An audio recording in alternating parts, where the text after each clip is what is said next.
International, research, internship, entrepreneurship, humanity project, and rural development.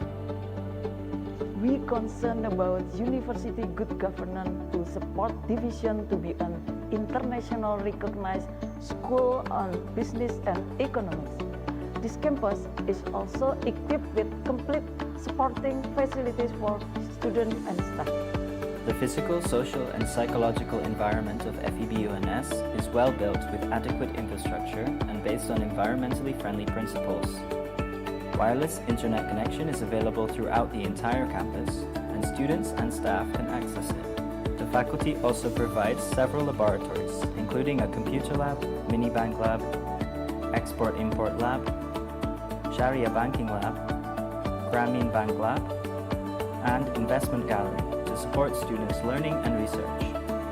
During the COVID-19 pandemic, FEB-UNS has kept the education delivered to students at a high level by transforming to a systematic and standardized online teaching and learning system.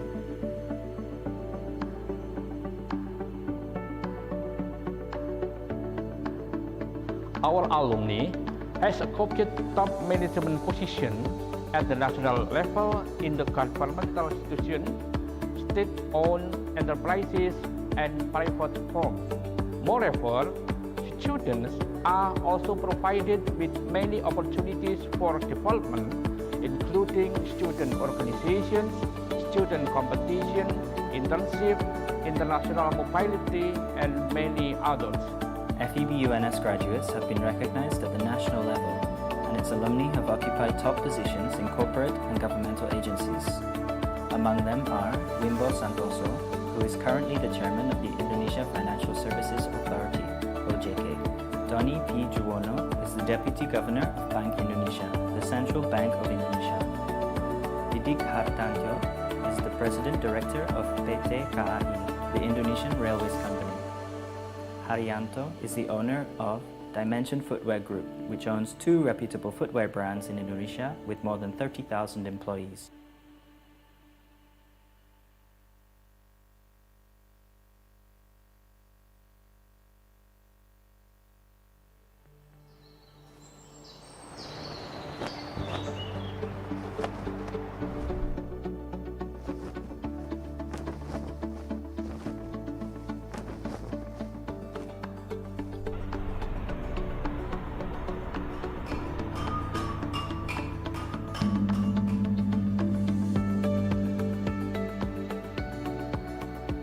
The Faculty of Economics and Business, Universitas 11 Maret, has established its vision to be a leading school of economics and business at the national level and recognized at the international level. FEB-UNS currently has 7 degree programs consisting of 3 bachelor undergraduate programs, 3 master programs, and 1 doctoral program. All programs have been accredited A, Excellent, by the National Accreditation Board.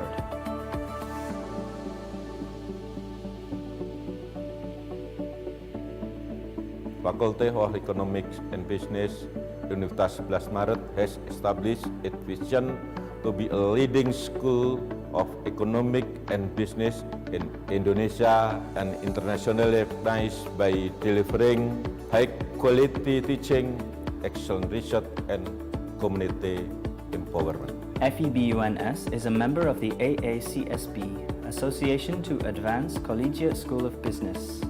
The Master of Management program of FEB-UNS has been accredited by ABES 21, the Alliance on Business Education and Scholarship for Tomorrow, since 2016, while the undergraduate program in Management and the undergraduate program in Development Economics have been certified by the ASEAN University Network Quality Assurance since 2018 and 2019, respectively. Research outputs of FEB-UNS have been among the top 5 in Indonesia. A number of articles written by academic staff have been published in prestigious top-tier journals.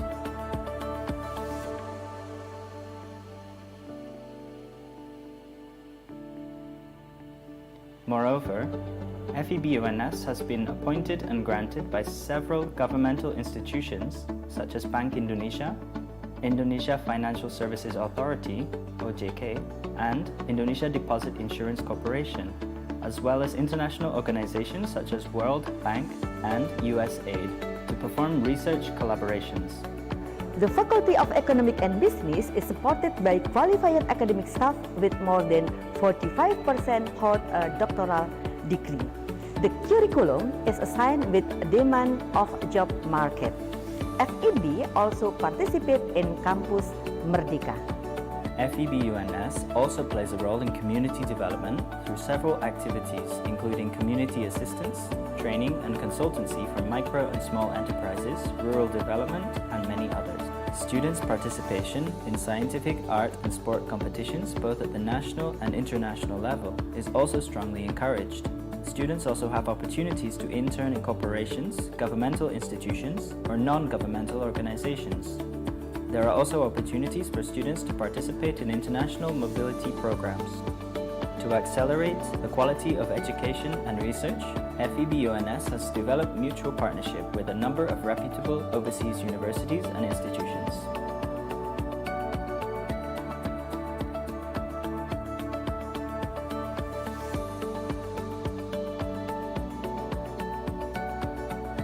Under the current dynamic circumstances, FEB UNS is also kindly offering some programs for the Independent Learning Initiative, Campus Merdeka, such as student exchange, both domestic and international, research, internship, entrepreneurship, humanity project, and rural development.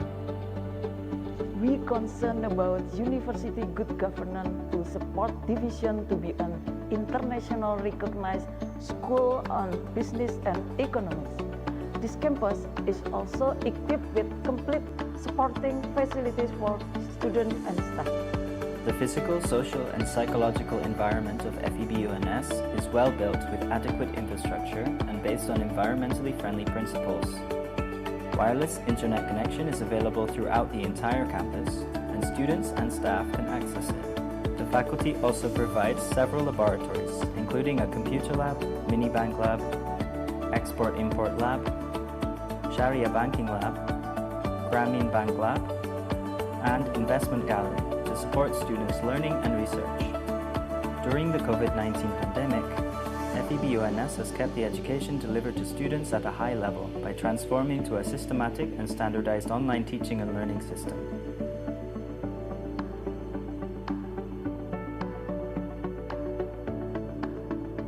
Our alumni has occupied top management position at the national level in the governmental institutions, state-owned enterprises, and private firms.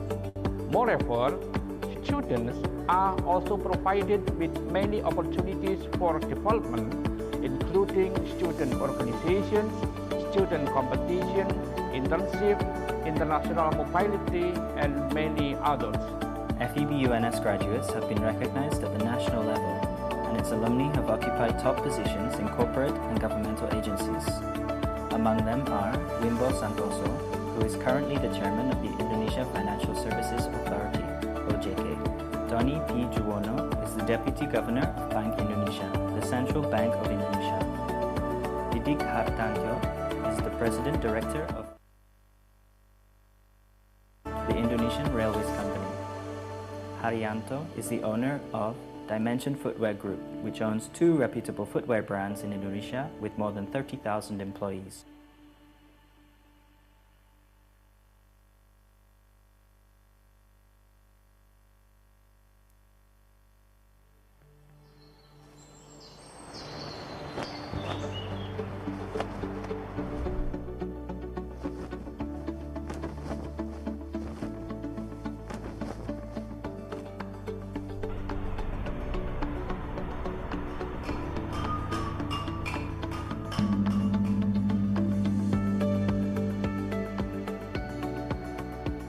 The Faculty of Economics and Business, Universitas 11 Maret, has established its vision to be a leading school of economics and business at the national level and recognized at the international level.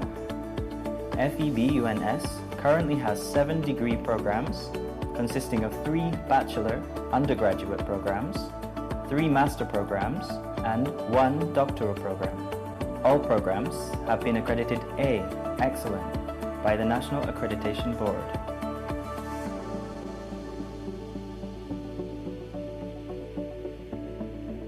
Faculty of Economics and Business, Universitas 11 Maret has established its vision to be a leading school of economic and business in Indonesia and internationally recognized by delivering high-quality teaching, excellent research, and community empowerment. FEBUNS is a member of the AACSB, Association to Advance Collegiate School of Business.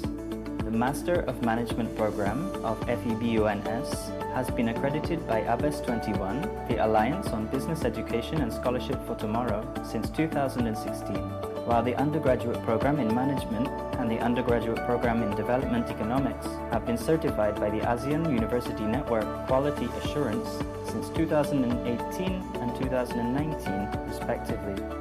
Research outputs of FEBUNS have been among the top 5 in Indonesia.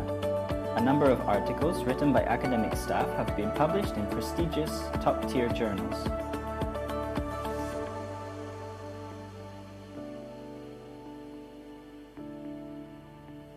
Moreover, FEBUNS has been appointed and granted by several governmental institutions such as Bank Indonesia, Indonesia Financial Services Authority (OJK), and Indonesia Deposit Insurance Corporation, as well as international organizations such as World Bank and USAID to perform research collaborations.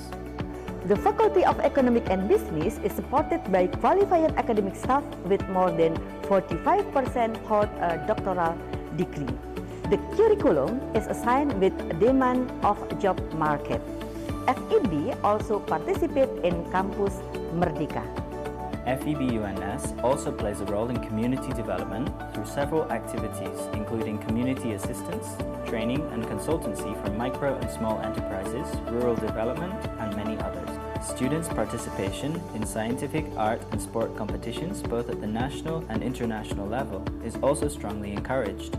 Students also have opportunities to intern in corporations, governmental institutions, or non-governmental organizations. There are also opportunities for students to participate in international mobility programs. To accelerate the quality of education and research, FEBUNS has developed mutual partnership with a number of reputable overseas universities and institutions.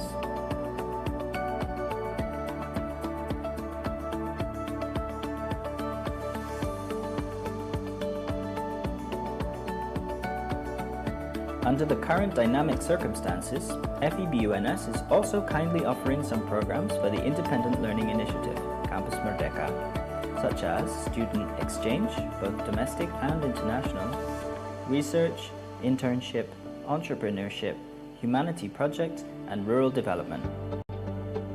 We concerned about university good governance to support division to be an international recognized school on business and economics. This campus is also equipped with complete supporting facilities for students and staff. The physical, social, and psychological environment of FEBUNS is well built with adequate infrastructure and based on environmentally friendly principles. Wireless internet connection is available throughout the entire campus, and students and staff can access it. The faculty also provides several laboratories, including a computer lab, mini bank lab, export-import lab, Sharia banking lab, Grameen bank lab, and investment gallery to support students' learning and research.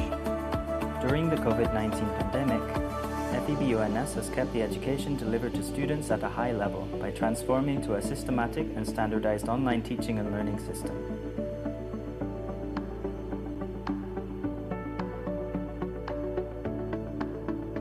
Our alumni has occupied top management position at the national level in the governmental institution, state-owned enterprises, and private firms.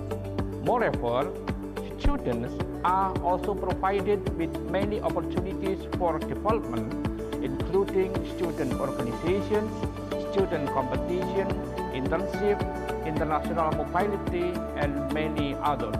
FEBUNS graduates have been recognized at the national level, and its alumni have occupied top positions in corporate and governmental agencies. Among them are Wimbo Santoso, who is currently the chairman of the Indonesia Financial Services Authority, OJK, Doni P. Juwono is the Deputy Governor of Bank Indonesia, the Central Bank of Indonesia. Didik Hartantyo is the President Director of PT KAI, the Indonesian Railways Company. Haryanto is the owner of Dimension Footwear Group, which owns 2 reputable footwear brands in Indonesia with more than 30,000 employees.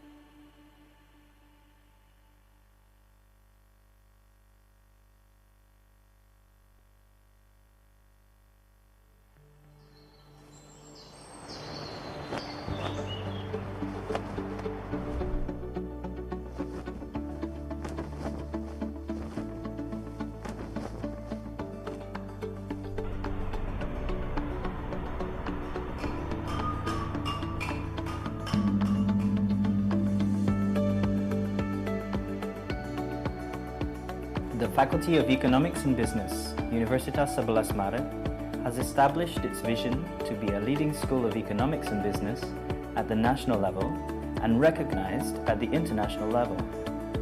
FEB UNS currently has 7 degree programs consisting of 3 bachelor undergraduate programs, 3 master programs, and 1 doctoral program.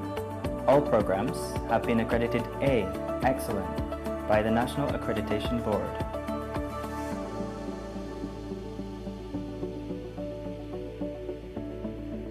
Faculty of Economics and Business, Universitas 11 Maret has established its vision to be a leading school of economic and business in Indonesia and internationally recognized by delivering high-quality teaching, excellent research, and community empowerment. FEB UNS is a member of the AACSB, Association to Advance Collegiate School of Business.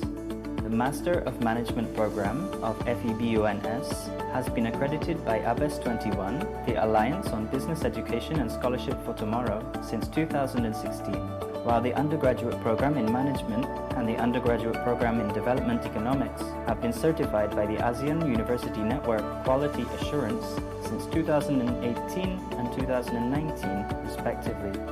Research outputs of FEB UNS have been among the top 5 in Indonesia. A number of articles written by academic staff have been published in prestigious top-tier journals.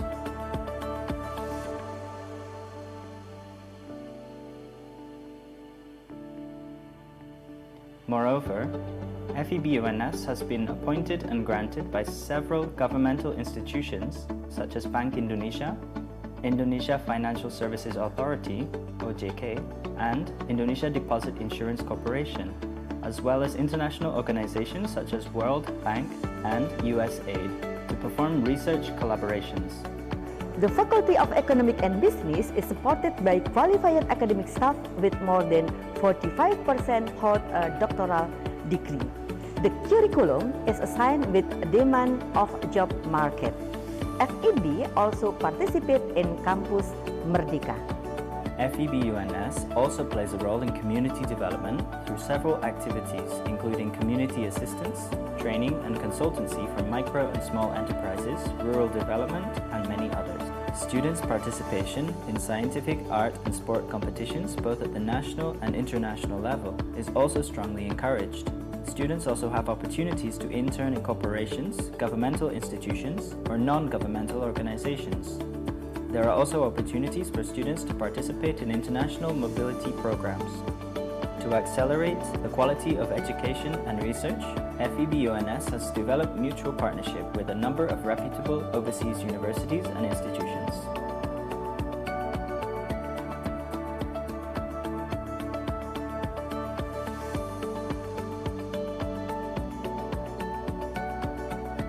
Under the current dynamic circumstances, FEB UNS is also kindly offering some programs for the Independent Learning Initiative, Campus Merdeka, such as student exchange, both domestic and international, research, internship, entrepreneurship, humanity project, and rural development.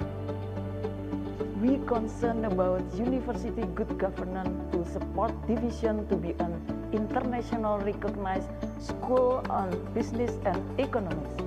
This campus is also equipped with complete supporting facilities for students and staff. The physical, social, and psychological environment of FEB-UNS is well built with adequate infrastructure and based on principles. Wireless internet connection is available throughout the entire campus, and students and staff can access it. The faculty also provides several laboratories, including a computer lab, mini bank lab, export-import lab, Sharia banking lab, Grameen Bank lab, and investment gallery to support students' learning and research. During the COVID-19 pandemic, FEB-UNS has kept the education delivered to students at a high level by transforming to a systematic and standardized online teaching and learning system.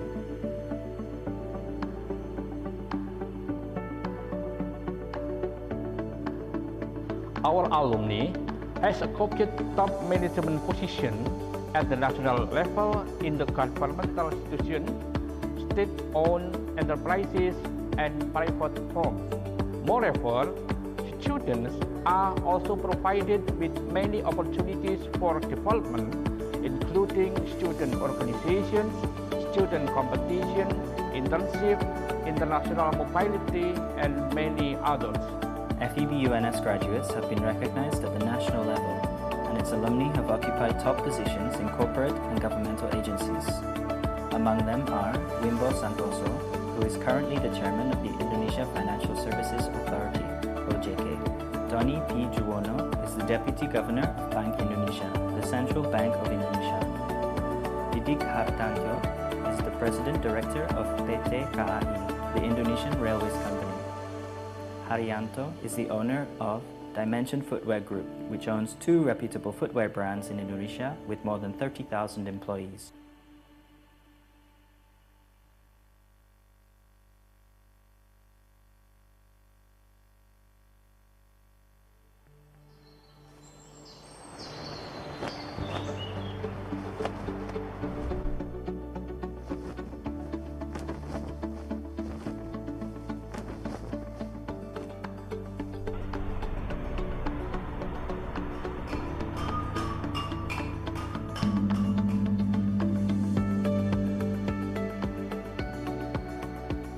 The Faculty of Economics and Business, Universitas 11 Maret, has established its vision to be a leading school of economics and business at the national level and recognized at the international level. FEB-UNS currently has 7 degree programs consisting of 3 bachelor undergraduate programs, 3 master programs, and 1 doctoral program. All programs have been accredited A, Excellent, by the National Accreditation Board.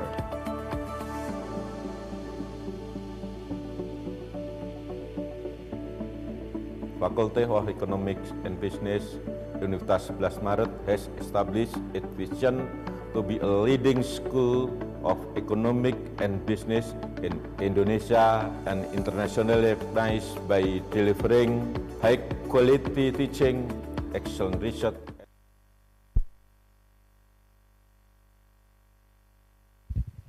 Assalamualaikum warahmatullahi wabarakatuh. Peace be upon you. Shalom, Om Swastiastu, Namo Buddhaya, Salam Kebajikan. Excellency, distinguished guests, participants, ladies and gentlemen, good afternoon.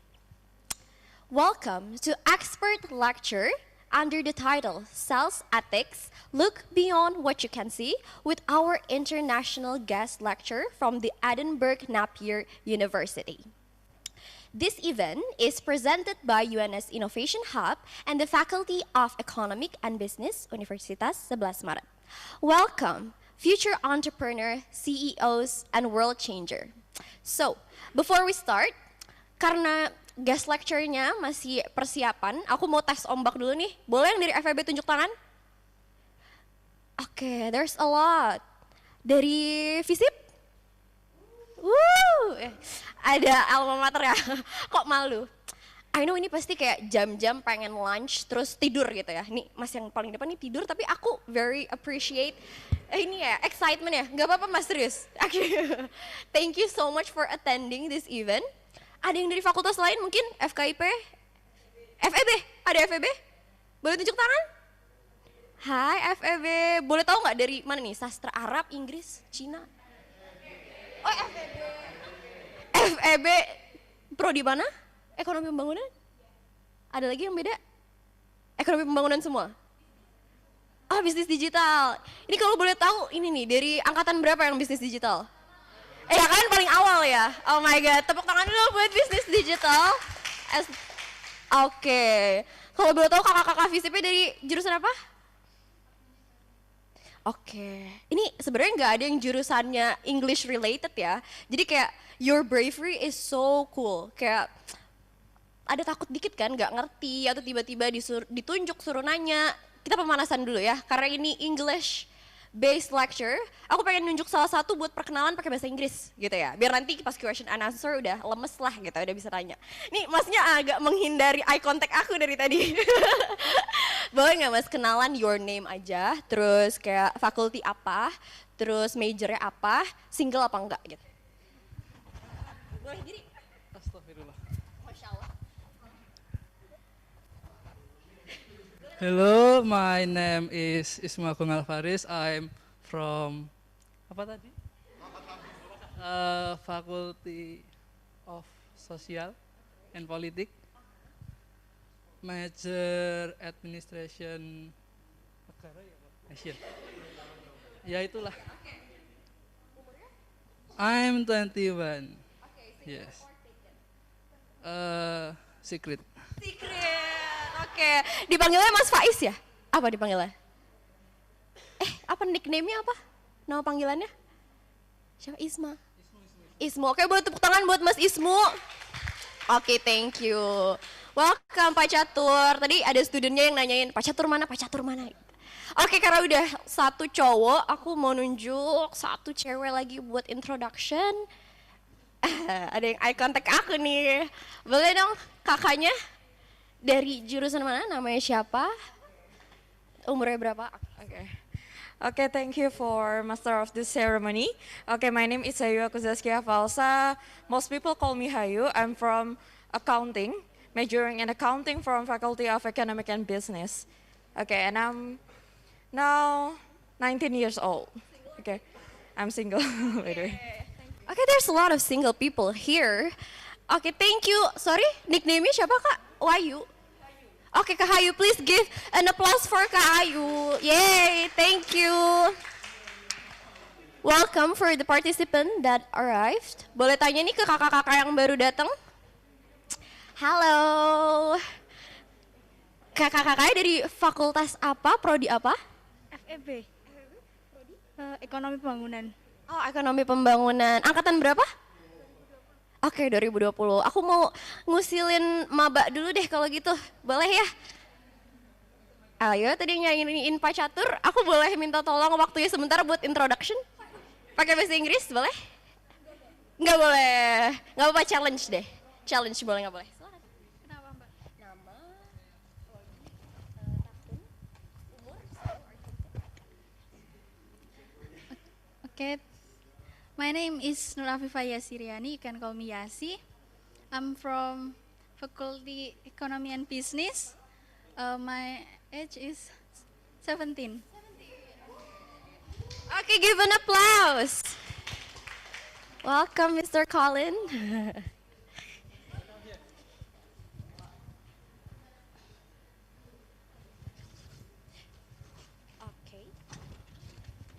Okay, because our speakers already come, first, let's say thanks to our God, Allah Subhanahu wa Ta'ala, the Lord of the world, the Lord of the universe, who has been giving us blessings and mercy so that we can gather in this place with our best condition in the middle of our hustle and bustle. I know you guys are like so tired and want to take a nap or take a lunch, but I really appreciate your attendance here today. Okay, so let's open this event by praying according to our respective beliefs and religions. Ladies and gentlemen, you can take your time to pray.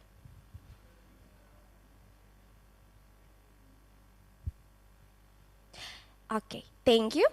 Okay, before we start today's agenda, I would like to ask you, kindly all the respective guests, to stand up for singing our national anthem, Indonesia Raya. For our dear conductor, Sabrina Maulida, the stage is yours.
Everyone, please be seated.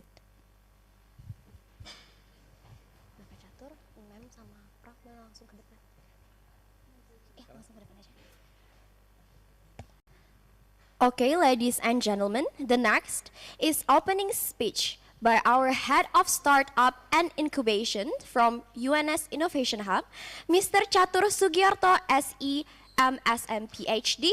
The stage is yours.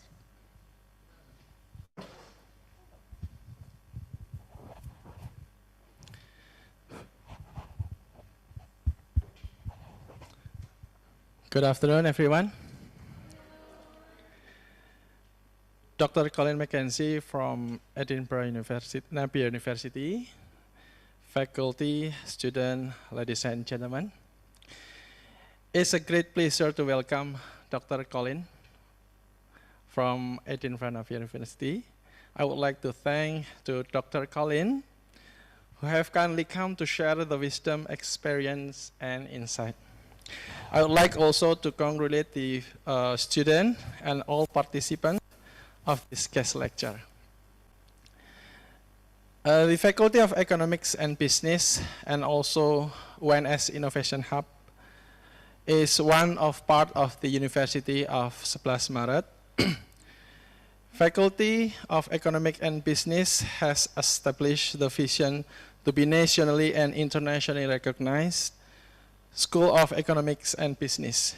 FEBUNS has developed mutual partnership with reputable overseas university and institutions such like Edinburgh Napier University and also the other university in Europe and also in ASEAN to develop several programs like Southeast Asian SAS competition, which Mr. Colin is one of the leader of this project. FEBUNS has also successfully held number of prestigious international academic events, such as the 8th Conference on Risk Banking and Financial Stability in collaboration with the Journal of Financial Stability in 2013, the ASEAN Finance Association Annual Conference, International Conference on Finance Banking and Financial Stability, and right now, this afternoon, we have the expert lecture about the ethics in sales and also B2B selling. During this lecture, you are going to hear a presentation from Dr. Colin, which will address the issues of sales and B2B sales in the global context and also in the ASEAN context. So the last but not least, I would like especially thanks to UNS Innovation Hub for the support and effort to hold this lecture. I wish you all a very fruitful discussion today. Thank you very much. Okay, thank you so much, Mr. Catur, for a very warm opening remarks. Before we start the session, I forgot to introduce myself. Hi, I'll be your MC today. I am Kanaisha Putriwijaya. You guys can call me Nai. I'm currently the intern marketing of UNS Innovation Hub. And that's why I am beyond thrilled to learn about sales ethics, because that's the frontliner to attract the market. So you guys, if you're not from Faculty of Economics and Business, it will still applicable for your life, for your interview. You negotiate with other, discussion with your friends. So please take 100% focus to the discussion. Also, to all participants here, thank you for taking your time out of the day to attend. And I would like to remind all the participants on the Zoom meetings to click the link for absent. Do not forget, we will share it again after the session ends. Okay, so we know all of you had your own lecture, your own business, like you want to sleep today or you want to have lunch. But I saw there's more than 100 person coming to the Zoom meeting. That's a lot. Thank you. Okay. Okay, so this is what you've been waiting for. Let me introduce you to our moderator, Mem Lintang Ayuninggar. She is the head of Program of Banking and Finance Program, 11 Maret University. She was the Human Resource Auditor, head of Branding Division, 11 Maret University, and the head of International Conference Department, International Affair Unit, and so many more. I cannot say it one by one. You guys can check out her LinkedIn, and don't forget to connect. Okay, so without any further ado, I'd like to kick things off by welcoming our moderator, Mem Lintang, to take over the show. Mem Lintang, the stage is yours. Okay, thank you, Nai. Good afternoon, students and scholars. We now here have Dr. Colin Mckenzie. Good afternoon, Dr. Colin Mckenzie. Very nice to have you here. Thank you very much. Thank you. And I would like also to greet all of you who joined through Zoom meeting room. Good afternoon to all of you. Today,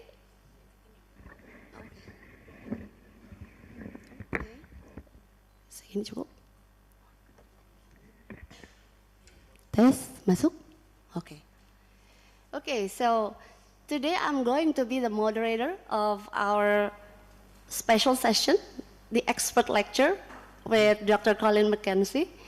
We're going to learn, like Pak Catur has said before, we're going to learn about B2B sales and everything. And it's going to be really interesting. Yeah, it's going to be really interesting because we have the expert here. So it's really relevant with the title, expert lecture. Yeah, but before we jump into the lecture, please let me give you a glance of CSAC.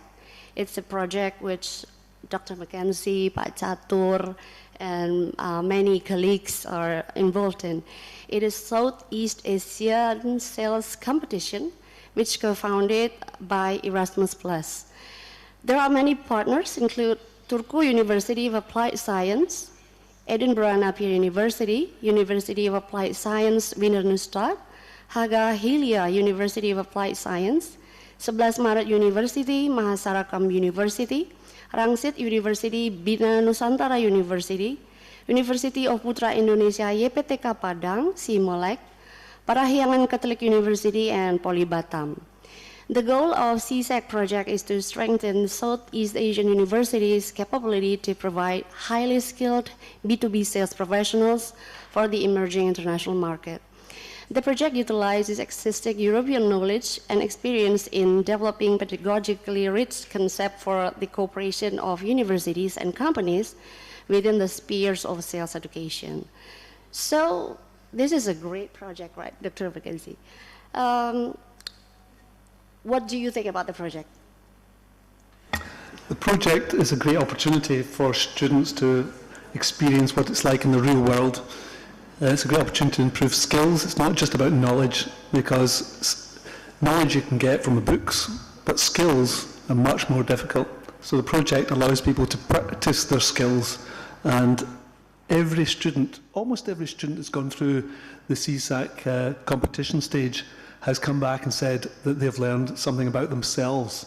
And that, to me, is really important. It's about learning about yourself, not just learning about a subject. So they are learning in the real life.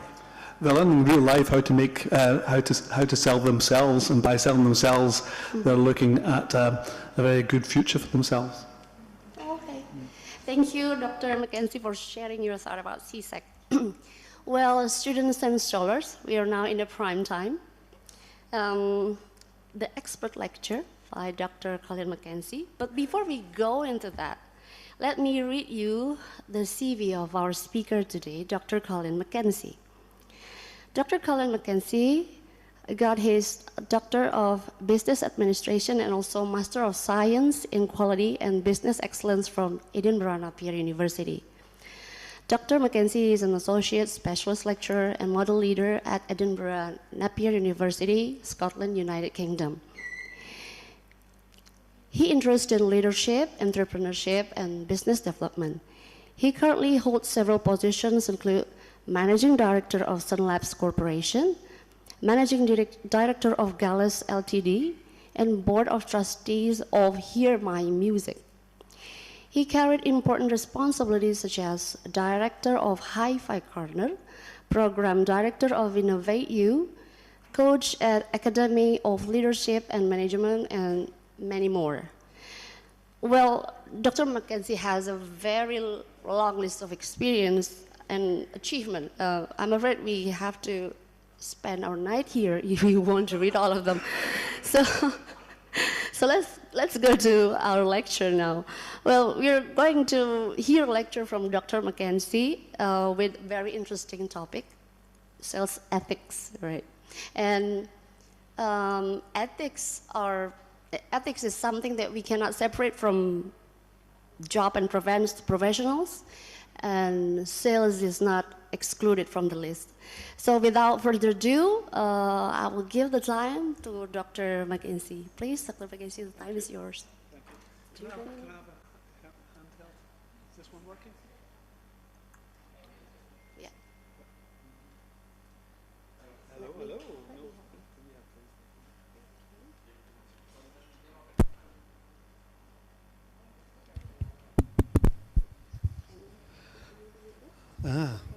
Yes. Can we put the first slide on? Is that possible? Thank you. Body language is very important, so that's why I wanted to stand up, okay? And I also wanted not to fall asleep because I'm jet lagged. I don't normally have bags under my bags, and I don't normally look as old as I really feel just now. That's what I say anyway. Oh, can I come down there as well? Yep. Right. Right, great. Definitely keep me awake now. Yeah. Pay attention, yeah, I'll try and enjoy the trip, as my wife said. So, thank you very much for the warm welcome from everybody, and the host. Thank you very much for that. It's great. I'm very pleased to be here. A bit of a culture shock coming from Scotland, especially the traffic in Jakarta. Very much of a culture shock. If you've been to the United Kingdom, you'll understand that we stop at traffic lights, for example, slightly different from here. I'll try and, she knows what I'm talking about. I'll try and remember to talk slowly as well. I was told that there'll be, well, I wasn't told anything, I was expecting 10 people. So I'm slightly pleased to see more than 10 people come here today. I also was told that you're very interactive and love speaking to guest speakers. So I'm hoping that's going to be true as well. Can I have the first, I can press the button for the first slide, can't I? Oh, it works. So I'm not going to make this a very complicated talk, because I understand that you may have to translate. Some of you might be thinking in English.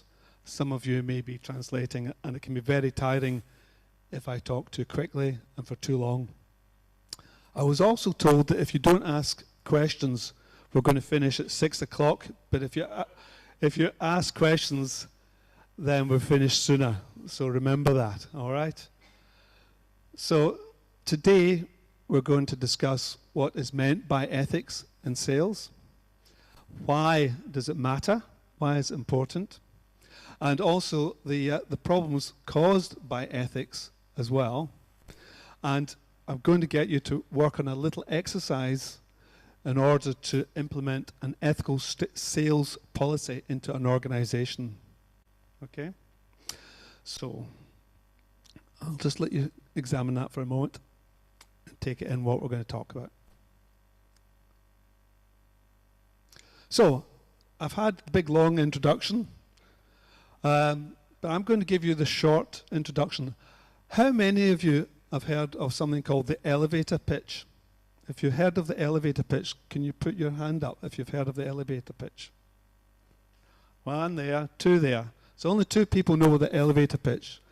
The elevator pitch is a short sentence or two that you give to somebody if you met them in an elevator. In Britain, it's called a lift. And the elevator pitch is very important that you know for business. And so that's why I'm going to introduce myself using the elevator pitch. So rather than give you a long CV, here is my elevator pitch. It's up there so you can read it as well. So my name is Colin Mckenzie. I'm a Doctor of Business at Edinburgh Napier University.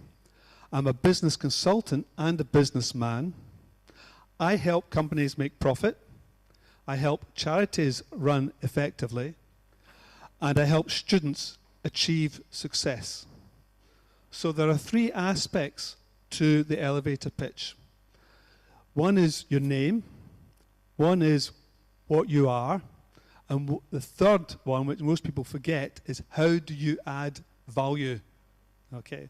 Now, I'll give you a practical example of how the elevator pitch got me some business. So I was in an event, a networking event, and I had a few glasses of red wine, and it was quite late, and I wasn't quite thinking straight. And somebody said, so what do you do? That's what they do in networking events. What do you do? And so I thought, what elevator pitch do I need for this? Because you have different elevator pitches depending where you are. I thought, I'm in a networking event with finance people. I said, I'm a doctor of business at Edinburgh Napier University. I teach sales and how people do the elevator pitch. And he said, what's the elevator pitch? And I got into a conversation about the elevator pitch. And then, before I realized it, he said, you have to come and speak to our people. We need you to come and work for us for a while and speak to our people. So from a casual conversation, which I didn't give him a lot of information about me, he wanted to know more. So that's the importance of the elevator pitch. Okay, so I would like you all to give some consideration to your elevator pitch just now, because I'd like to get a sample of people in the room, and hello to everybody online as well. I'd like to get a sample of the people here, and I'd like the confident ones to tell me your elevator pitch. So I'm looking for your name, I'm looking for what you're studying, what you're doing, perhaps why you're here, and then what added value do you as a person have? What's your unique USP, unique selling proposition of you as a person? What is it? So think about that for a moment. And who's going to be the first brave student to speak to me? Who is prepared to give me their elevator pitch? Let's see. Come on. I've told you you're all going to be very talkative.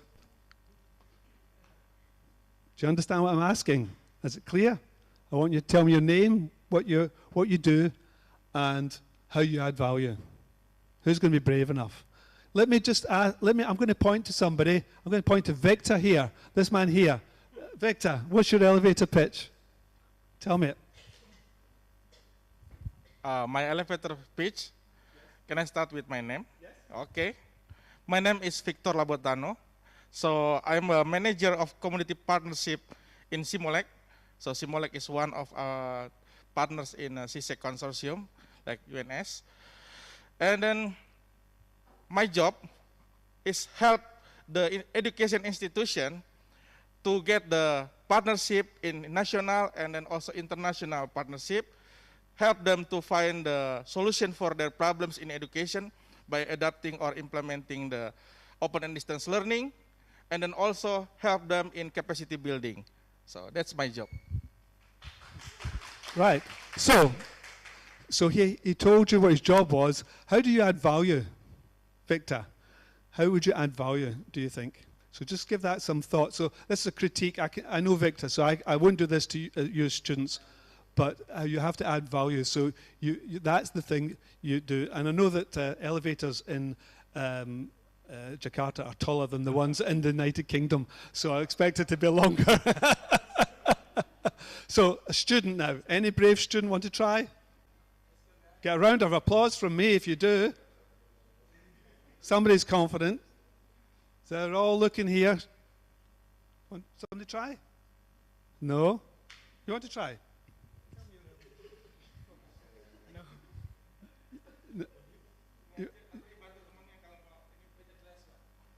The glasses. Yeah, apparently you've been selected. What's your elevator pitch? Tell me your elevator pitch. Your name, what you study, and how you add value. How unique.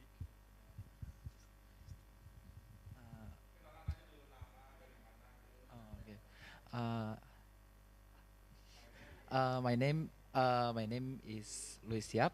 I'm from University of North Sumatra. I'm here because I joined a student exchange. What makes you special? Why are you a special person? what makes me special is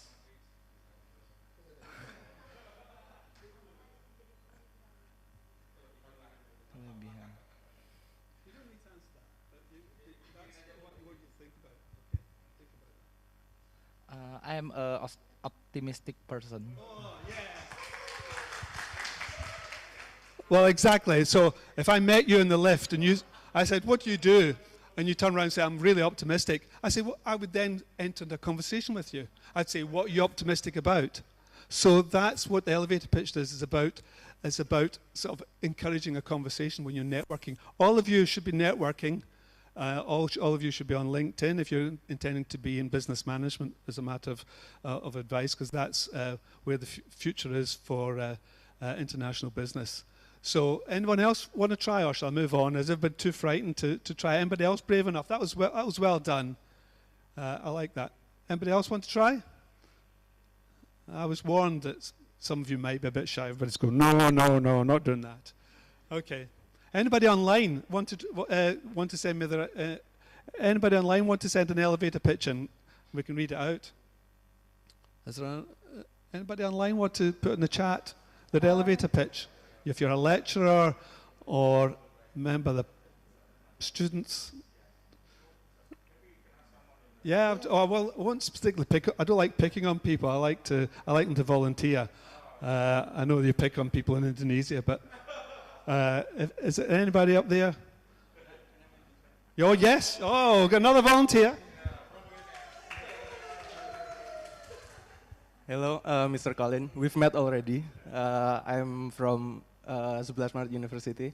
Yeah, and I'm actually an economics student in here. And what makes me special, I think, is that I have many skills that I can offer you. For example, I have advanced in graphic design skill. So, for example, the flyer you see of you, the one that made that flyer is me. And I think I have confidence in public speaking as well. So maybe if you're looking for a freelance graphic design that can sell your product, I'm the guy. Okay. Well done. It was not to be a sales pitch. It was an elevator pitch, which is slightly different. A sales pitch, well done. Is there anybody online going to tell me their elevator pitch? Anybody online? No? They're always quiet as well. Bayu, okay. Bayu. Can we play sound, or do we just get chat? Oh. Hello, Colin. Hello. Hello, Colin. Thank you. How's things going, Colin? Wait a minute. 1 minute. Hello. We can hear you. Hello, Colin. How are you?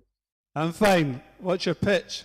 I'm not pitching. I just want to say thank you because you come to Universitas 11 Maret, and this is great opportunity for us, all of us, to learn a lot of things from you. Once again, thank you, because I'm still in the middle of something. Sorry, we're gonna have a dinner tonight. All right? Yes. If it's free, I'll take it. All right. Sure. This is my pitch. I offering you dinner. Oh, we're going Dutch as the expression. Okay. Thank you, Colin. Thank you. Right, so we didn't get an elevator pitch, but thank you very much, Valia, for that. Right, so you get the drift. You should all have an elevator pitch. You never know when it's going to come in handy. Okay? So think about your elevator pitch, practice it, because at some point it will come in handy when you're meeting a stranger. Okay? And you can adapt. You think about an elevator pitch as you adapt it to who you think the stranger is. And don't tell them everything about yourself, because they don't want to know everything. You just tell them something interesting, like I'm an optimistic person. What does that mean? And then we have you're in a conversation. Because selling is about having conversations with people, whether they're digital conversations or whether they're face-to-face conversations. But the most difficult part of any conversation is that initial introduction. It's very hard to have the confidence to go and speak to people. I am not a confident person. It's taken me years and years and years to learn to be confident enough to speak to people. So, but it can be done, but you have to practice it.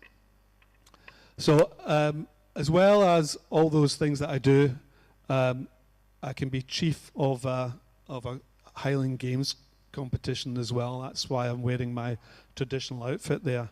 I didn't decide to wear it today because it's rather hot, because Scotland is rather cold, and I think a hot kilt in a hot climate would mean very sticky legs, so I decided to save you seeing my sticky legs, thankfully. So, why does ethics matter? I'm not going to read slides. I'm going to leave you to read the slides. Can you read that slide first of all? And then I'm going to ask you, I'm going to try again to get a conversation out of this because that's important to me that you engage on this. So, does that make sense, though, what's up there? Read those three things, why ethics matter. And now, the question I'm going to ask you to think about, I'm going to ask for comments on, is which part of that paragraph, those three statements, relates to sales? Which part relates to sales? University is all about thinking. It's not about just somebody giving you information. It's about thinking. So I want you to think about that, critically think, what part does it relate to sales? Is it 1, 2, or 3, or 1, 2, or 3? So, who's going to be brave enough to make a comment? Anybody in this section want to shout out? Which part of that sentence, or those sentences, relate to sales? There's no right or wrong answer. I want to know that you're thinking about it.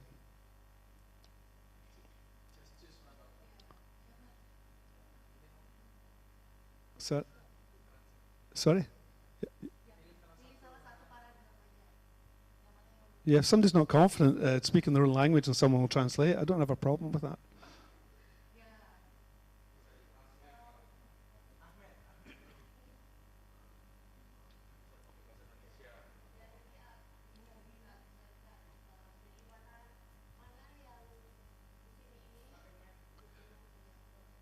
This is the British way of learning, is to encourage students to feedback and talk, and you have to have that confidence. If you're going to be in sales or digital, even marketing, you have to grow the confidence to ask that question. I will never think you're silly no matter what you say, okay? It's a safe environment. Nobody's online watching us, okay? This is a safe environment, so you can say what you like. So what would you like to give me a comment? Which part of the statement relates to sales? Anybody here? Anybody brave enough? You're thinking, oh, shall I speak? Shall I not speak? Oke, teman-teman, dari yang ada di layar ya, yang ditanya bagian mana sih yang berhubungan sama sales? Di mananya sales itu gitu. Nggak akan diketawain, jangan khawatir. Jadi sampaiin aja gitu. Bagian mana sih yang related sama sales gitu.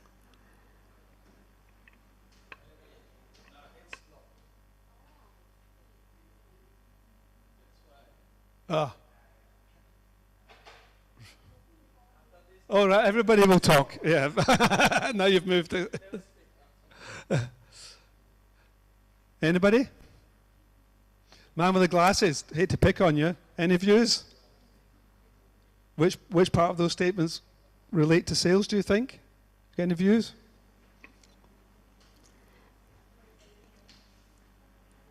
Bagian mana nih yang ada hubungannya sama jualan? Don't look at me. It's fine if nobody wants to speak, but I'm trying to encourage you to feel confident enough. I know I've got grey hair, but I feel that I'm the same age as you, really, deep down. No? Well, I'm going to make a statement. I think all of those areas are in some way connected to sales, especially number 2, because we have to have trust in sales. Sales is about building trust with people. And if you do not have trust you will not make a sale from a customer. Okay, so ethics builds trust, and trust is part of the psychological contract. That's the contract between you and me to say that I'm going to do my best for you, you'll do your best for me, and that's why ethics is important in sales. Anybody got any other reasons why ethics is important in sales? Can anybody think of any other reasons why it's important?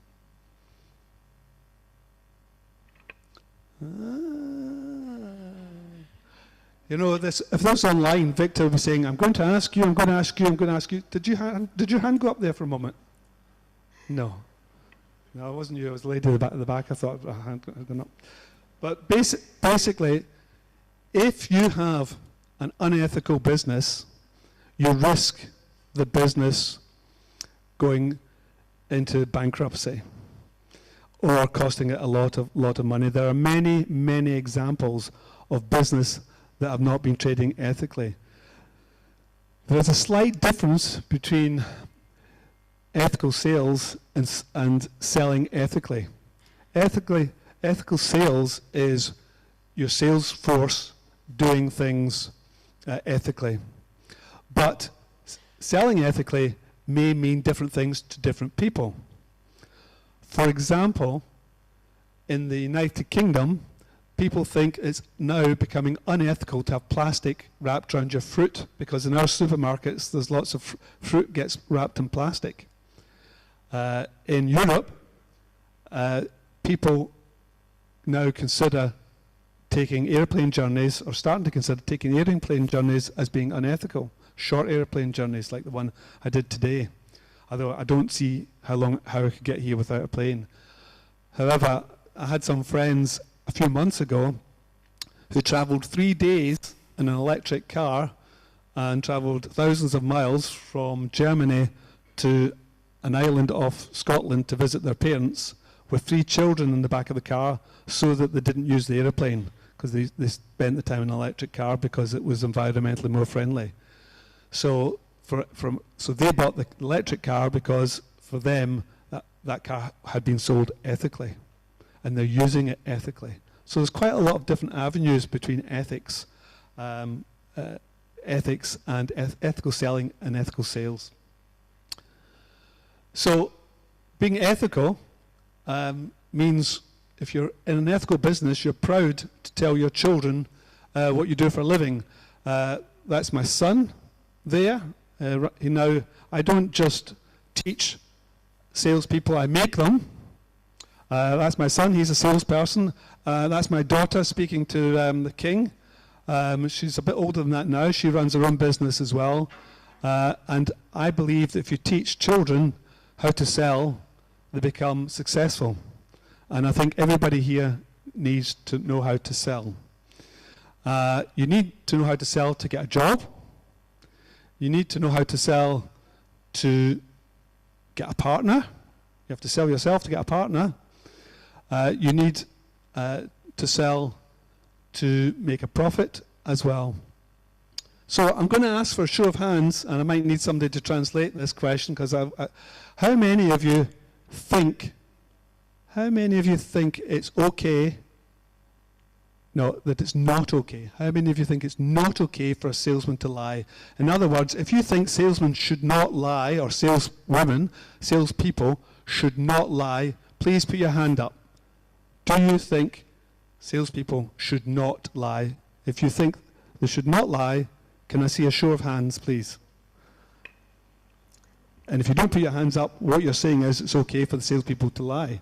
So, jadi siapa di sini yang sepakat dengan kalimat kalau orang jualan tuh nggak boleh bohong gitu? Well, don't be frightened. I'm not going to pick on you. Is it? Right.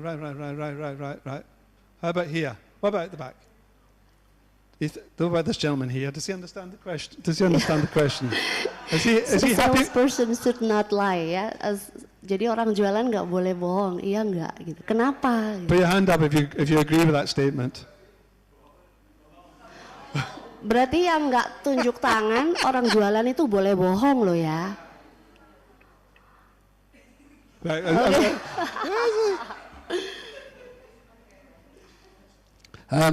Can you put your hand up on the internet as well? Go and show of hands on the internet. Right. He thinks it's okay for salespeople to lie. Is that what we're saying? So go. I don't think he understands. I think almost everybody thinks that salespeople should not lie. Is that correct? Okay. Next question. Need this translated. Put your hand up if you've never lied in your life. Coba tunjuk tangan kalau nggak pernah bohong. I bet nobody here. Siapa yang nggak pernah bohong? Nobody. Right. So what we're saying is, we expect salespeople not to lie, but we're happy to lie. Think about that. Okay. So that's the difficulty of ethics. There's an ethics of what we expect from others, and there's ethics of what we believe. That's the problem with ethics. Okay? So, that is a definition of sales ethics. Can you read that, please? I'll read it out slowly, but I'd like you to read it. The process of human-driven interaction between individuals and organizations to bring about economic exchange, money, that legally creates value for both the seller and the customer in a mutually beneficial, trusting relationship. That's just one definition. And I would normally ask for a discussion here, but I don't think there's going to be any point on the discussion. But is that a good definition, a great definition, or is it unclear, that definition? So let me just think. Who thinks that's a very clear definition? Can you translate that? Siapa yang merasa itu adalah definisi yang jelas banget, atau malah sebaliknya? Enggak, menurut saya itu enggak jelas gitu. Hands up if you think it's a very good definition. Nah, sekarang pertanyaannya, You don't have to put your hand up, just tunjuk tangan kalau Anda merasa definisi yang ada di situ tuh udah jelas.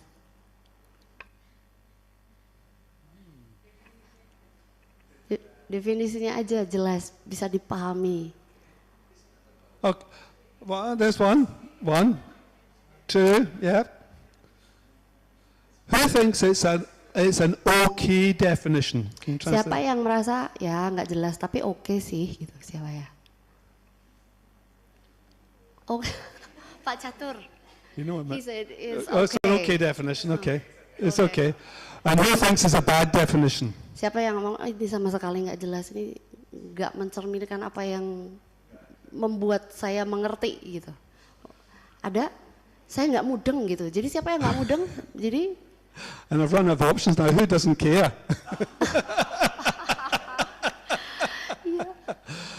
Okay, you have to. Yeah. Okay. Basically, I'm encouraging you to think about the definitions. Chata, how would you improve on that definition then? Let me put you on the spot. How would you improve on that definition if you think it's an okay definition?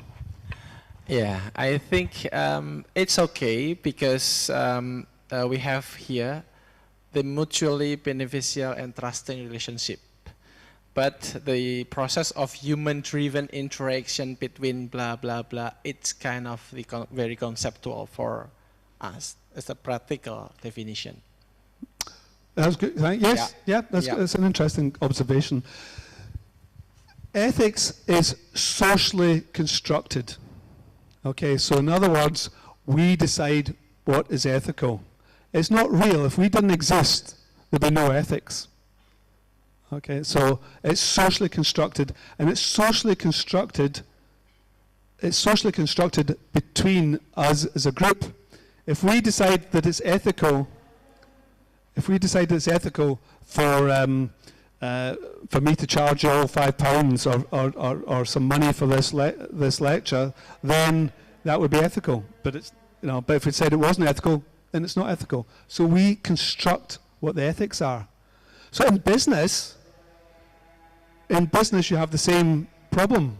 You have to decide what is ethical in your business. How many of you are intending to be managers in a business? Is there anybody here who's going to manage a business or lead a business? Can you translate that for me? Adakah yang pengen jadi manager of business, pengen jadi manager atau leader di bisnis? Atau udah? Okay. Only three have the aspiration. Really? What are the rest of you going to do? Directors. Okay. Or probably the owner. Okay, so you're going to be directors. Are you going to be a director of a business, a manager of a business, or what do you want to do in business? You're optimistic, but you don't want to be a manager. Pengen jadi apa di bisnis? Mau jadi manager?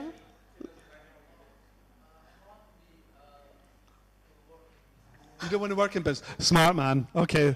Don't take the stress of working in business. That's fine. Who wants to work in business? Can I just find out who wants to work in business? Siapa yang mau bekerja di business area? Siapa yang mau doing business? What class is this? Is this a zoological class? A vet's class? It's a very complex class. Ada yang mau berbisnis? Digital marketing is business. They're coming from digital business major, also from communications and economics.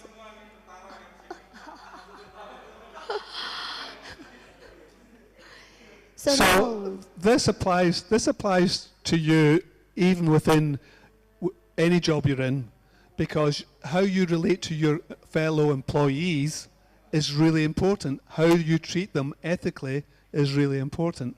So if you don't know what ethics is, you can't establish an ethical policy, or you can't behave to ethical standards unless you know at least a definition of ethics. Whether you agree with that definition or not, you need to have a think about thoughts about it. Here are three. I kept it down to three. There was lots of different definitions of ethics, different methods of ethics. There's the Kantian ethics, which says basically you should tell the truth all the time. Now, we have established that no one here tells the truth all the time. So the Kantian ethics is very hard to live to, if not impossible to live to. The utilitarian ethics says that we should be trying to bring the maximum good, the maximum happiness to the maximum number of people.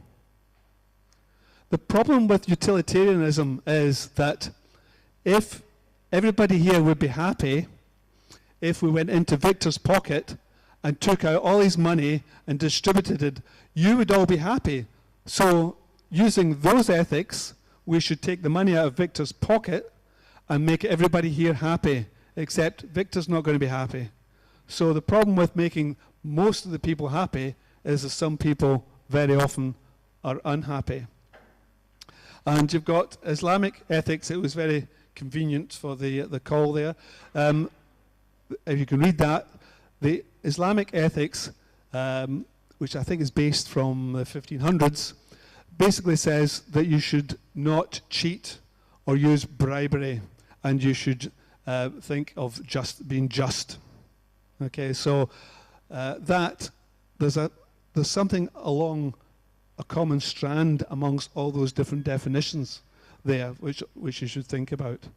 So essentially, there's no one way of having ethics. It depends. And that's where ethics are difficult. It depends. This is one way of thinking about it. This is of seven methods of thinking about ethics, the 7 principles. Benefice means doing good. So in your digital marketing, in your life, you just go around and do good.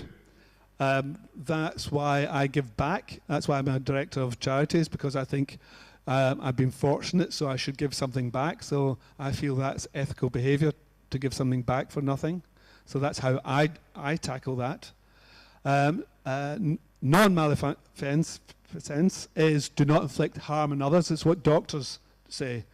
you know, if I can't do any good for you, I mustn't do any harm for you. So that's what that means. So don't do harm.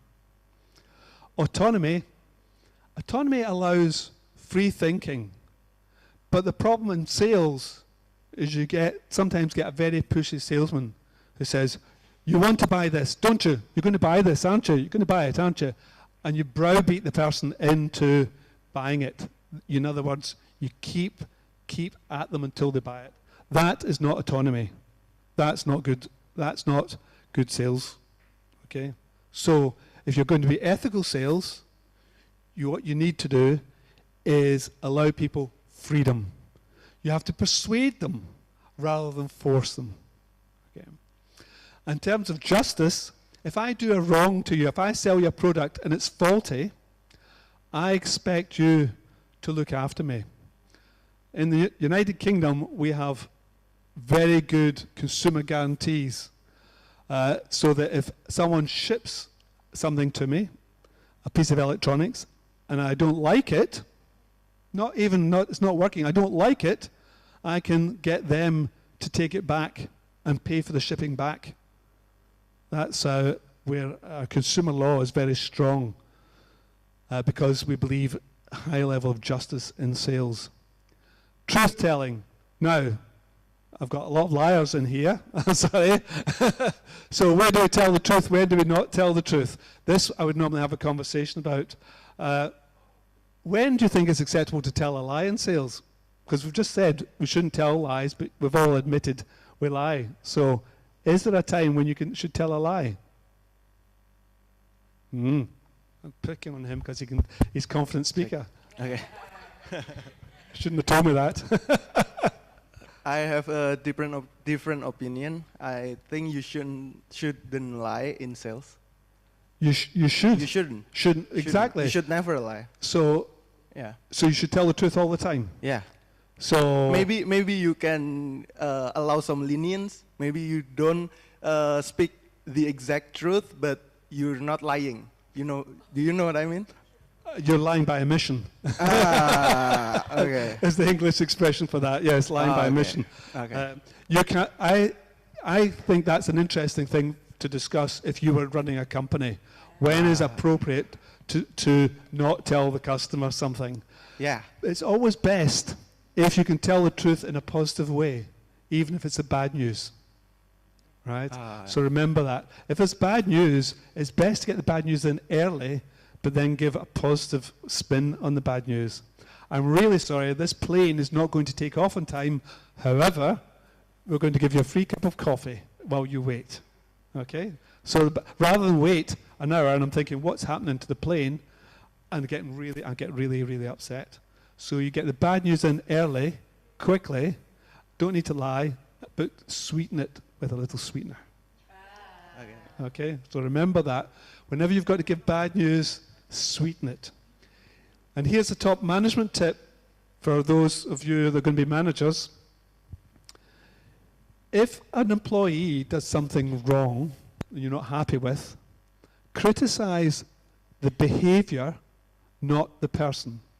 You never say, Victor, you're useless, you should have done that. Okay? You say, Victor, I really would have liked you to do that. That behavior is not acceptable, but you're a nice guy. So, because people get upset. Now, I know you try and avoid losing face in your culture, so that's the way to do it.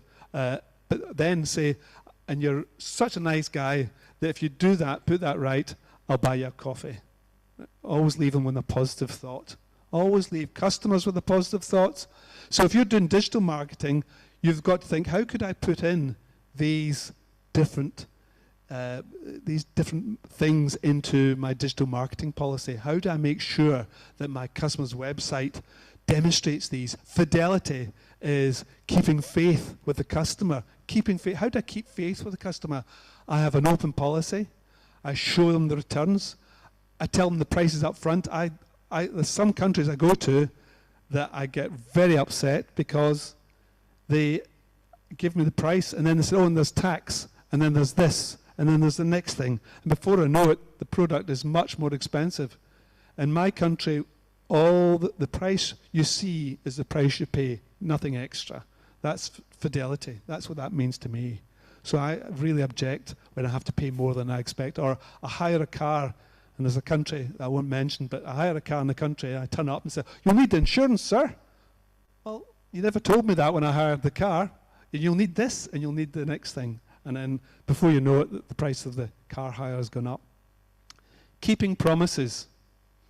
How many, you might translate this for me, how many people here have been let down by somebody not keeping a promise? PHP. Seberapa yang di sini pernah di PHP-in, jadi dijanjiin tapi kecewa. Yeah. Oh, wow. Okay. And to be honest, were you happy? Were you really happy when you were let down? Suka enggak digituin? No. So, in sales, keeping promises is really important. So, if you're doing digital sales and you say the product will arrive on a certain date, it must arrive on that certain date. If it's not going to arrive on that certain date, don't let it be late and a complaint come in. Make sure you're in touch with the customer beforehand to say, "I'm sorry, it's been held up. Here's our apology," before it arrives. Bad news early. Fidelity and keeping promises. Always tell the people up front before it gets, because otherwise you lose the customer and they're very angry. Okay, silly question. Does anybody have questions on that or want to make a comment on that? Ada yang mau tanya atau komentar dari apa yang tadi sudah disampaikan? They don't have to ask. Excuse me, Mr. Collins. Yeah, the confident speaker over here. I have another question about your subject you bring up, the recent subject you bring up about you leave a positive taste in the customer. Yes. That's when you are bringing up the bad news to the customer. How about the other way around? When the customer bring us the bad news, should we still leave the positive taste, or how do we go? In what way? Give me an example of a customer giving you bad. If you felt you're being lied to by your customer, or maybe you are not given what you were promised by the customer. Yeah. There's a theory which you should look up called transactional analysis. And that theory says there are different ways of thinking between us. I'm okay, you're okay. That's the ideal way of thinking, okay? When I start thinking I'm okay, you're not okay, that's not a good place to be in. When I think I'm not okay, he's not okay, that's a very bad place to be in, okay? And customers very often attach I'm okay, they're okay, and I'm not okay. That's how the conversation starts. So what you must do is remember that the customer, try and think of the customer as being okay, even when you know they're not, okay? And also you must always remain as an adult. The best relationships are when an adult speaks to an adult, not when an adult speaks to the child. Everybody has a child in them, and I don't want to speak to the child, and that's what happens. And I don't want to. So I'm the parent, and he starts being, and I suddenly become parent, and I start speaking back to him like this, and get upset. I must remain as an adult. So I must try and bring him. He's becoming a child because he's lying or doing something. What I must do is get him to become an adult. So I must use clever conversation techniques in order to get him moving from being a child into an adult. So you ask reasoned questions. How do you think I should react when I don't understand your problem exactly, sir? So you ask open questions. Does everybody know the difference between an open and closed question? This is important in sales. Can you translate that for me? At your service, sir. Ada yang tahu tentang open and closed question. Ada yang tahu apa perbedaan tentang pertanyaan terbuka sama pertanyaan tertutup? And Okay. Do you know the difference? this is my opinion. An open question is where you ask back an opinion when they ask you when they ask you a question, and you ask back a question for them to answer. Is that true? An open question, if you're asking a question that involves a conversation, Yeah. yes. Yeah, it leads to a more conversation. And a closed question is An a answer. yes or Yeah, no. it's a yes or no. Okay, let's practice that. Okay. Okay? Okay. This has put me on the spot. This is really putting me on the spot. I'm going to ask you to ask me an open question. Quick. Okay. Any question. What would you like to buy from me, sir? Nothing. Closed. Closed question. Closed question. Yeah. Yeah. Is there anything you like? No. Closed question. It's hard to ask open questions. Yeah, it's hard. Try again. It's a game I play in management consulting. Is there anything specific you like about the product? No. No. Come on. We're trying to have conversations. Remember the sales pitch at the beginning, the elevator pitch? You're trying to enter conversations with people, so you have to learn the next stage is open questions. He's still, and it's quite hard. Yeah. Oh, okay. Okay, he's going to try again. I know Mr. Colin is from Scottish. Yes, close question. Yeah. I know Mr. Colin is from Scotland. I have a product here. They are from originated from Scotland. Do you like to see? No. It's hard. It's hard. Anybody else want to try? Just put your hand up if you want to try. You've got to keep going till we get an open question here. It's really hard. Is this okay? They're all. Yeah, that's fine. You can have a heated discussion. It's when you know the secret, you're going to kick yourself. You're really going to kick yourself when you know the secret. Anybody else want to try? Does anybody else want to try? Ada yang lain yang mau mencoba open question? He wants to try. Oh, we've got. This is a first. I'm very impressed. But don't be upset. Don't be upset with me if I say yes or no. Okay.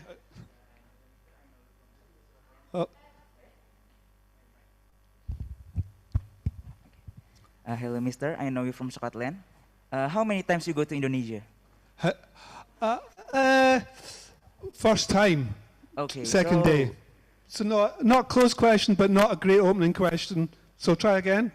Okay. I have some product from Indonesia that maybe you should try because it has some great value for you. Maybe for if you go back to Scotland, it's gonna be useful for you. Perhaps. It's hard, isn't it? It's hard. But it's vitally important you know this for sales and for life. Okay, so this product can help you to make your life easier if you use this. It's called... wait. It's called... wait.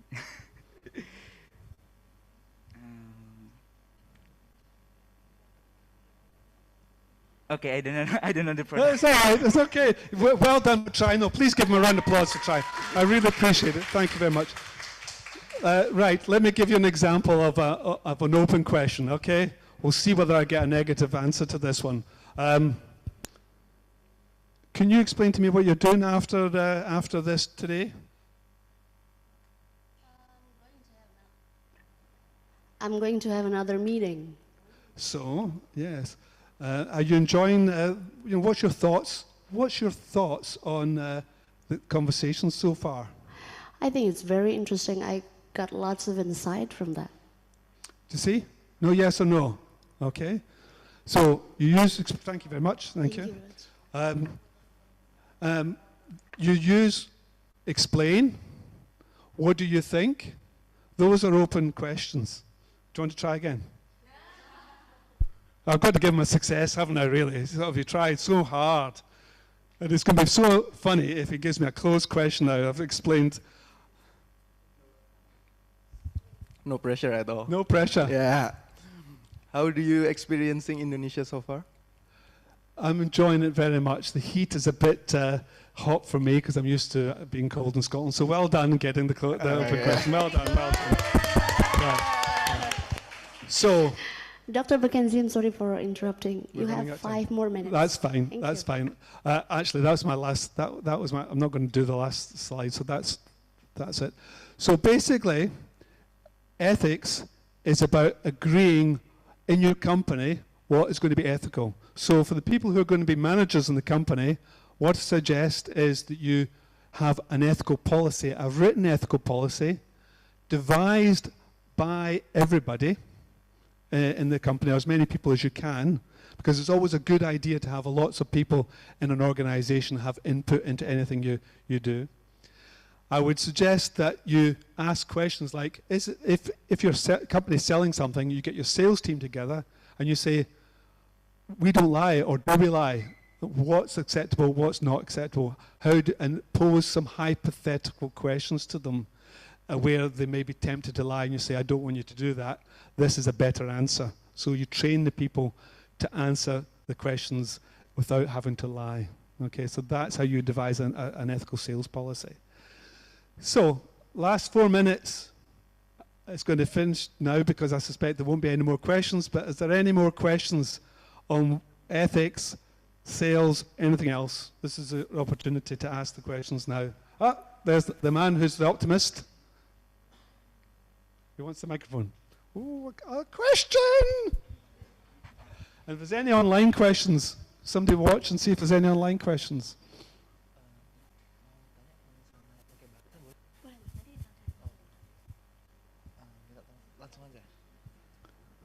Excuse me, sir. I want to ask in bahasa. Yes, please do. Ini pertanyaannya mengenai UMKM. Jadi ini kan mengenai apa ya, kode etik dalam penjualan seperti itu. Ini kan mengenai kode etik dalam penjualan seperti itu. Nah, sedangkan seperti yang kita ketahui bersama, itu UMKM di Indonesia itu banyak yang nggak jujur gitu. Misalnya aja ada orang asing nih, ada turis yang datang ke Bali. Nah, harga awalnya itu misalnya 25.000, tapi karena ada orang asing yang beli, jadinya harganya jadi melambung tinggi, jadi 200.000. Itu kan merupakan salah satu pelanggaran dalam kode etik penjualan seperti itu. Nah, apakah implementasi kode etik ini dapat diimplementasikan dalam UMKM di Indonesia? Terima kasih. Sounds like a long question.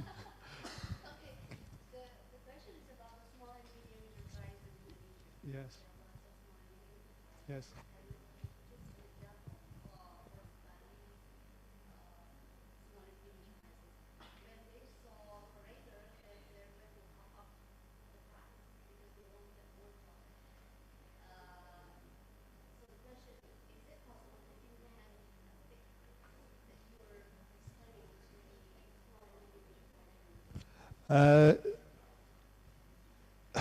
Making profit in itself is not unethical because if business didn't make profit. Taking advantage is unethical. So there's a difference there. So if a company takes advantage and people know the company's taking advantage, when other suppliers come into the market, people will punish the company that's unethical. And ethics applies to small and all businesses. My business background has been small businesses, and I have encouraged, the way I implemented ethics was to say, treat all the customers as friends. And would you do that to your friend? If not, don't do it. So I had a company many years ago that said, friends, our policy is our customers are our friends. That's how you should think. So if you're a small company, very simple, treat them as your friends. Thank you for your question. Good question, thank you. Did you understand that? Okay. One last question before I finish. Where? Up. He's going to ask me an open question. Okay. I'm gonna ask you about how to keep the promise, because there's some online marketplace in Indonesia that they use the rating system to rate the store based on how people feel satisfied of their product. So in the case is people buy their product, but the product that came to their home, it's not the same with their order. And then the store give them promise to, if you give us 5-star rating, we gonna change your product to the better one. That's unethical. Okay. Simple. What was your question? Sorry. So as the marketplace, it's like they're breaking our system. Their rating is good, but actually not. So as the marketplace, if we just ban their store, they can make one, or the other store will do the same, and we are gonna always fighting that. So as the marketplace owner, online market owner, how we could fight that one time, and then it's never happened again? Well, the thing is that regulation in my country doesn't allow that now.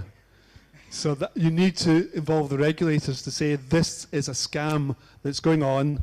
You must change the law, and we report them, and then all the ratings disappear from the online places. So that's when government needs to be involved, because the government needs to be involved in ethics as well.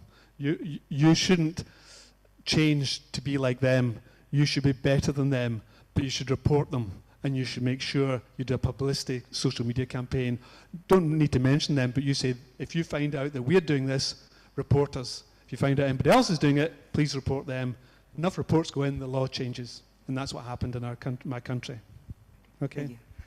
So, Dr. Mckenzie, actually, this is the end of the lecture, but we still have 15 minutes for the Q&A session, but you do it yourself. You make me useless here.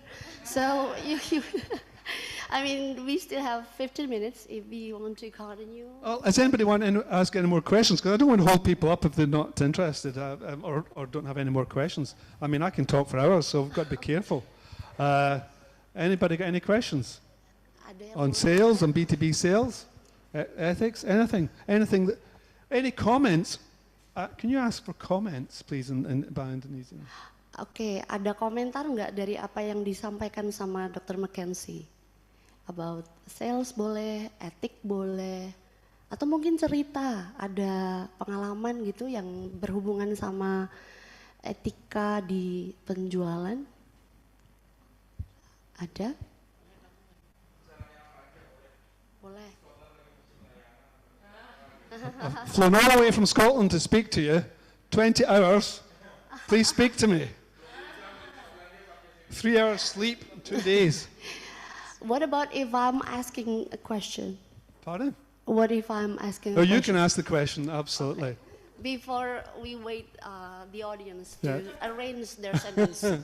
Okay, which one that we need to choose? Is it the target over ethics or the ethics over target? Over what, sorry? Target. Target. Target. Sales target. Sales target.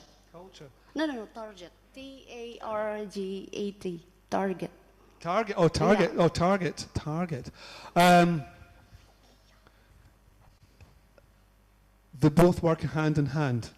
And the reason they both work hand in hand is that there's a case, many cases in the United Kingdom where people were so keen to reach the sales targets that they lied to the customer, right? They sold insurance products. Now this is banks. This is banks lying to customers, and they sold insurance products. The government found out that people had been oversold the product, and then fined the banks millions and millions and millions of pounds.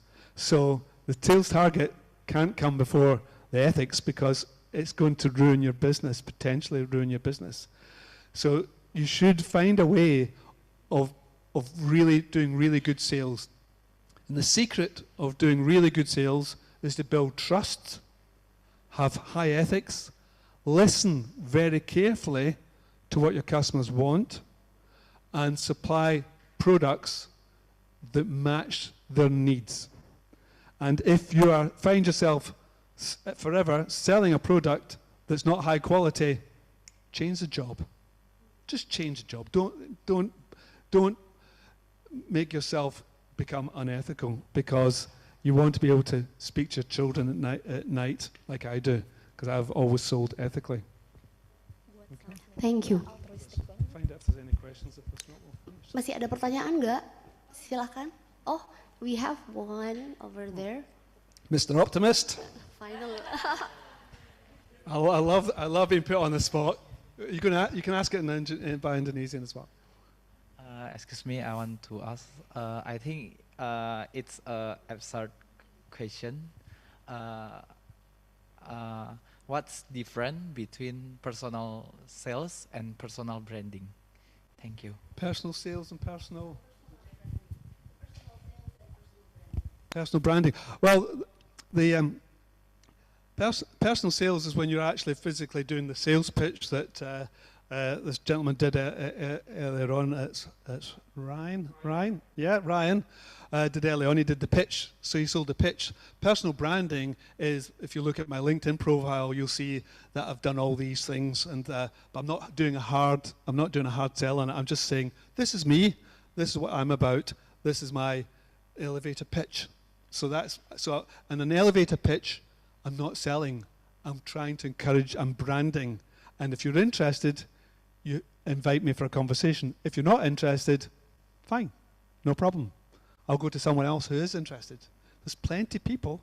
So if you don't want to speak to me, somebody else will speak to me. Okay? So that's the difference. Personal brand is important, but here is two definitions that's going to upset everybody who's in marketing. I'm doing it deliberately. Marketing spends money. Selling makes money. Okay? So really, if you want to be successful in marketing, you have to work out how to sell, to turn your marketing into selling, to make money. Okay? We have one more question from the participants in the Zoom room. All right. We have somebody raising hands. Lutfi Aradana. Mungkin bisa disambungkan ke mikrofon.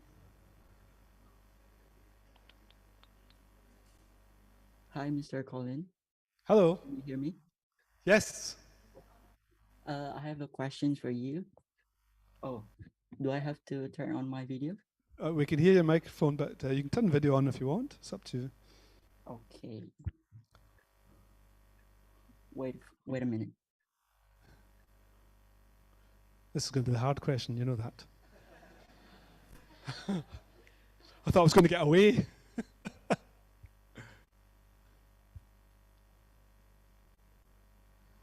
Okay. You look gorgeous. Okay, so I want to ask you, because do you think as a the sales have to be comfortable with the product?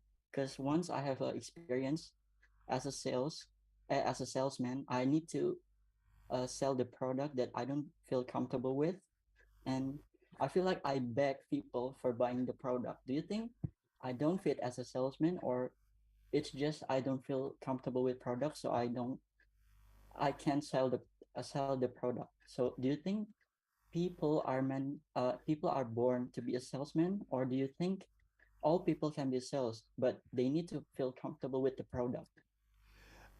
It's like leadership. When I teach leadership and sales, some people are better at sales than others, but everybody can learn the sales process. And that's another lecture. I could do 3 hours on the sales process.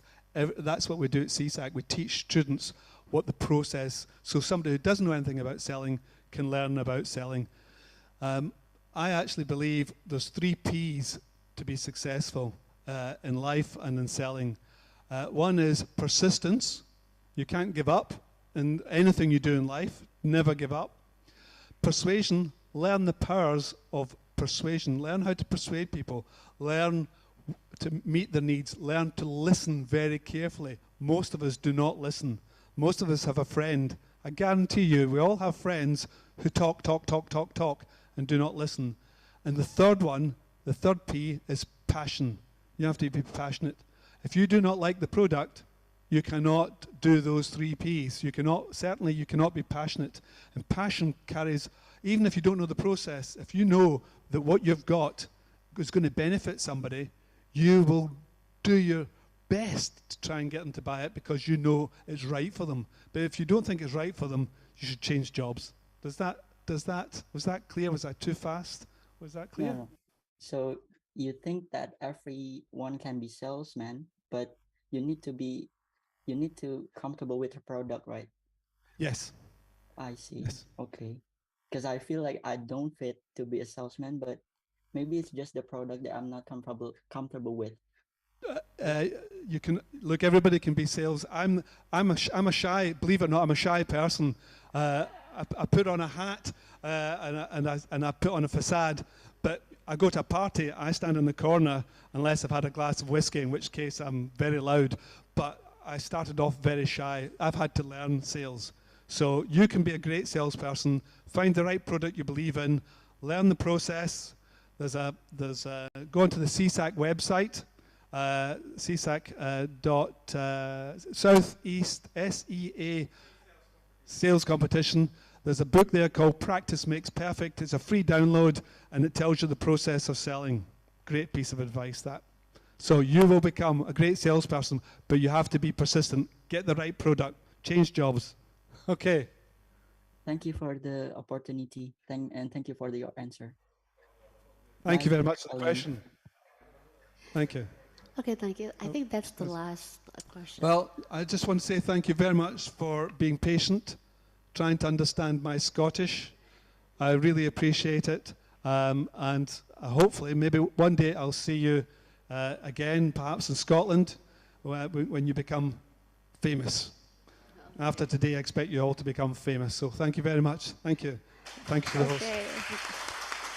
Thank you, Dr. Mckenzie, for your awesome lecture. Students? Can I just mention this? Okay. Oh, just quickly, this is a very famous book, and somebody you know is in this book. Yeah, zoom in this book. It's available for download on Amazon or Amazon Kindle, written by me and Chatur.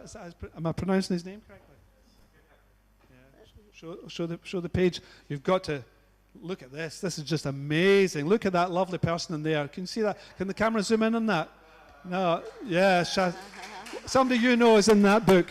I just thought I'd mention it. Anyway, thank you. Okay. Okay, the committee will share the information, yeah? Later bisa, yeah? Okay. Thank you, Dr. Mckenzie, for your awesome lecture.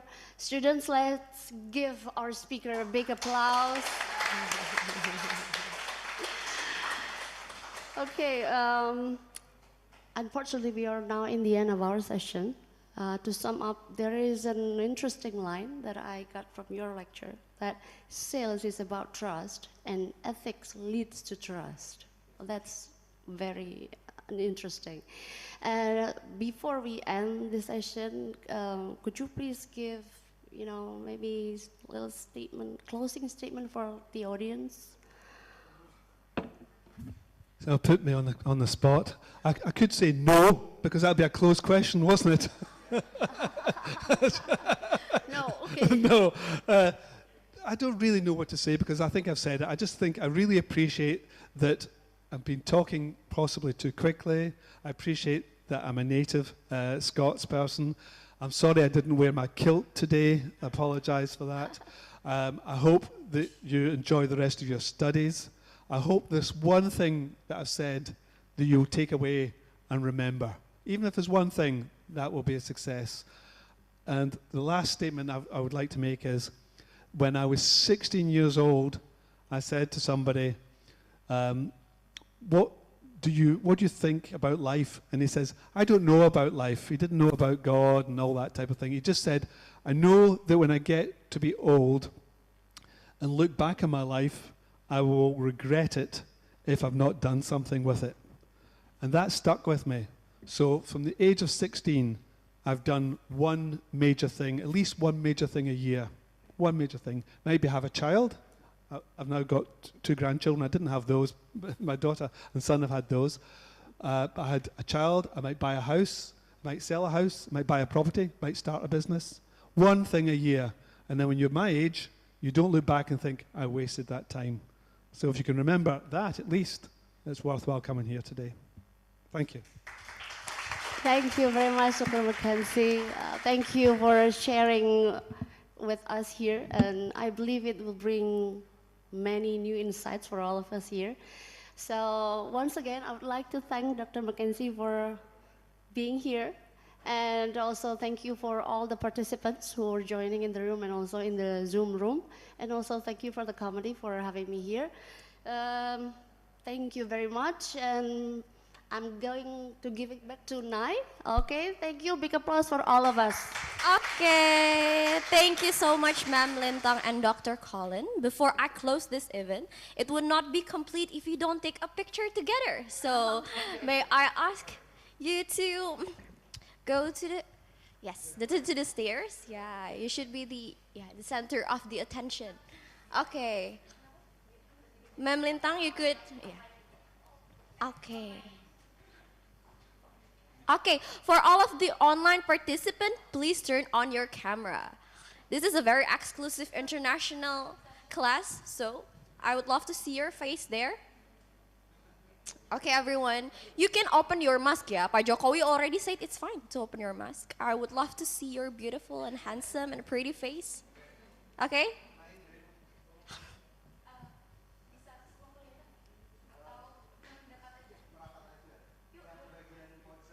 Oke, untuk teman-teman di bagian pojok boleh merapat dulu sebentar. Sini, kita ke sini. Halo, Pak Catur is back for the photo session. Yeah, you come at the right time. Ayo, boleh ke sini, Kak? Ya, di atas sini. Nanti kakak-kakak di situ boleh diri ya? Oke, berdiri. Kayaknya yang baris ini duduk deh. Iya. Oke. Iya, boleh berdiri.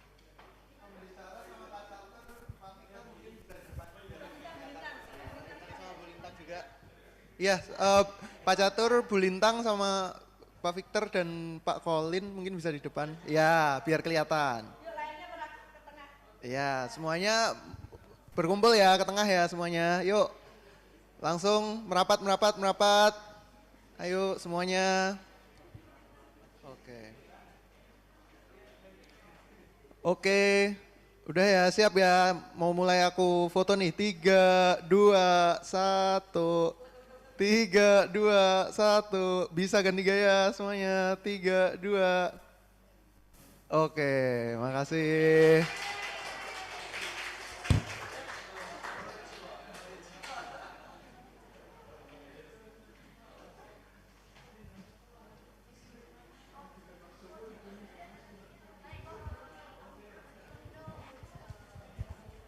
Okay, everyone, I would like to remind you once again, if you belum ngisi link presensi, yang di online ya, yang di offline nggak masalah, udah tanda tangan, please fill up the present form. Okay, sebelum kita tutup, I would like to give closing statement mungkin. Kalau dari tadi kita udah tepuk tanganin Pak Dr. Collins for his eloquent English, I would also give you a round of applause, karena this is the first offline international class, dan pasti aku tahu kalian kayak di kepala tuh ada gitu bahasa Inggris ya. Kayak you have an eloquent English, but when it comes to speaking, you're hesitating, right? I saw you guys nodding. Yeah, so hopefully on the next expert lecture, you guys will come again with a better confidence. Doesn't matter your English skill. I mean, look at Ryan. Kayak he failed a lot of times, but still, his speech take the attentions of Dr. I'm sorry, I forgot his name. Siapa? Maaf ya guys, aku habis minum air semar terus aku jadi pusing. Okay, thank you so much for your activeness too. Keep up that optimistic and have a great day for all of you. And until next time, we'll see you again in another UNS Innovation Hub and Faculty of Economic and Business event. I'm Naya as your MC and I'm checking out. Bye-bye. Recording stopped. Community empowerment. FEB-UNS is a member of the AACSB, Association to Advance Collegiate School of Business. The Master of Management program of FEB-UNS has been accredited by ABES 21, the Alliance on Business Education and Scholarship for Tomorrow, since 2016, while the undergraduate program in management and the undergraduate program in